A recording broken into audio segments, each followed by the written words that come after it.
Jika dibandingkan tahun 2020 lalu, SPPT PBB warga Kabupaten Oki pada tahun ini ada tampilan pemberitahuan tunggakan jika warga belum lunas atau belum membayar PBB pada tahun-tahun sebelumnya. Kabid PBB dan BPHTB, Badan Pengelolaan Pajak Daerah Kabupaten Oki, mengatakan adanya tampilan SPPT PBB tersebut untuk memudahkan warga memberitahukan kepada warga apakah mereka sudah membayar atau belum, serta untuk mengingatkan besarnya jumlah pajak yang akan dibayarkan.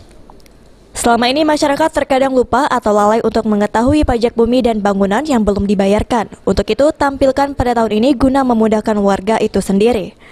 Kecamatan, terus kecamatan menyampaikan ke kelurahan. Nah, pihak kelurahan itulah yang akan mendistribusikan tagihan PBB masyarakatnya. Nah, terkait masalah kenapa sekarang bentuk SPPT-nya berubah antara yang 2020 dengan 2021, ya karena kalau untuk yang tahun 2020 itu kan tidak ada ditampilkan tunggakan setiap NOP atau tagihan PBB masyarakatnya. Karena di situ selama ini kan masyarakat kan tidak mengetahui itu berapa sesungguhnya tunggakan dia atau status dia, atau sudah lunas atau belum. Nah sekarang di tahun 2021 ini ditampilkan status PBB tahun-tahun sebelumnya, apakah sudah lunas atau belum itu.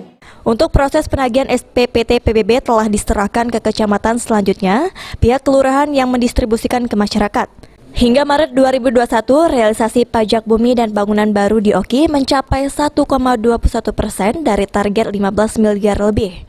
Jadi baru sekitar 180 jutaan yang masuk di triwulan pertama. Mudah-mudahan pada triwulan kedua akan ada peningkatan yang cukup signifikan. Ahmad Romawi, PAL TV.